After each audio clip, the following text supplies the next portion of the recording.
ତେବେ ଆଜି ପୂର୍ବତନ ବିଧାୟକ ସାଂସଦ ଆଜି ଶୁଣାଣି ଥିଲା। देखो प्रदीप पाणिग्री टोटाल 5टी केस थिला। 5टी केस रु गतकाली 2टी केस रे प्रदीप पाणिग्री अभय पाठक एवं आकाश पाठक से खलास करा जायथिला। अभय पाठक आकाश पाठक को मध्य अन्यान्य केस रे 5टी जगह केस रे पुलिस गिरफ्त कर जेल रे रखिथिला। किंतु परवर्ती अवस्था रे केवल आकाश पाठक एवं अभय पाठक गोटे केस दे अन्य 4टी केस रे चार्जसीट नाम कटा जाइथिला। प्रदीप पाणिग्री केवल गोटे केस रे थिले। आज आउ 3टी केस रे जजमेंट हला। प्रदीप पाणिग्री से खलास होती। आप बर्तमान जानिथिबे जे गत सरकार रे विजु जनता दल जिते सरकार रे थिला से समय प्रदीप पाणिग्री को दलरू बहिष्कार करा जायतिला।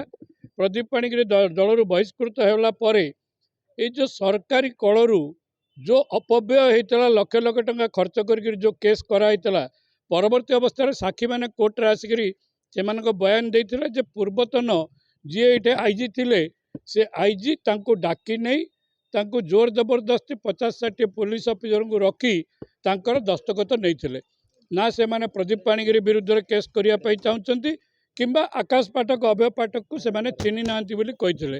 सही एविडेंस आधार रे कोर्ट समस्त केस रे प्रदीप पाणिग्री अभय पाठक एवं आकाश पाठक को निर्दोष रे खलास करछन्ती।